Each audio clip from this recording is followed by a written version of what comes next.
Hi, నేను మీ Swathi madam. Trend setting.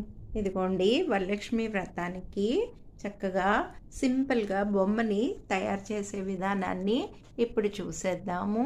So ఇది మా బుజ్జి వరలక్ష్మీదేవి. సో తయారీ విధానాన్ని చూద్దాం. Get ready.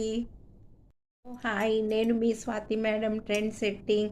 ఈరోజు మనం బుజ్జి వరలక్ష్మి దేవిని తయారు చేసుకుందాం. దానికి కావలసినవి వరలక్ష్మీదేవి ఫేస్ అంటాం కదా, ఇలాంటి ఒక ఫేస్ కావాలి. నెక్స్ట్ ఒక బ్లౌజ్ పీస్, నెక్స్ట్ ఇంకొక బ్లౌజ్ పీస్ శారీ కట్టడానికి. ఇలాగా ఒక డబ్బా తీసుకోవాలి, దాంట్లో నిండుగా బియ్యం వేయాలి. నెక్స్ట్ మీ దగ్గర ఉన్న ఏ చెంబు అయినా పర్వాలేదు, ఏదైనా 5 అష్టలక్ష్మి చెంబు. ఇది ఇలా పెట్టి ఒక కర్రని మనం ఇలాగా కట్టేసుకోవాలన్నమాట. సో ఇప్పుడు శారీ కట్టి చూపిస్తాం. బ్లౌజ్ పీస్ తీసుకొని దానికి హాఫ్గా మడత పెట్టి ఈ మధ్యలోంచి మనం ఒక తాడునైతే ఇలాగా ప్లేస్ చేసుకోవాలి. ఇలా తాడుని ప్లేస్ చేసి దీన్ని మనం ఇక్కడ ఈ తాడుతోటి రౌండ్గా ఈ డబ్బాకి కట్టేయాలన్నమాట.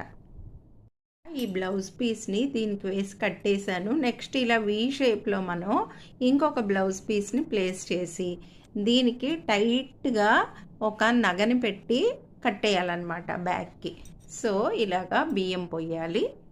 సో ఇలా హాఫ్ తయారైంది కదా. మనం ఇలాగా అమ్మవారి ఫేస్ని అక్కడ పెట్టేయడమే అనమాట. సో ఇలాగ మనం చక్కగా వరలక్ష్మీదేవి వ్రతానికి నీట్గా తయారు చేసుకోవచ్చు.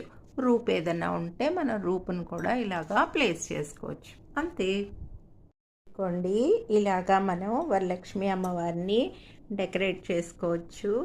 ఎన్ని నగలైనా మనం వేసుకోవచ్చు అన్నమాట. సో ఇదండి బుజ్జి వరలక్ష్మీదేవి డెకరేషన్. సో మీరు కూడా ఇలాగా తయారు చేసుకుంటే చేసుకోవచ్చు. Thank you.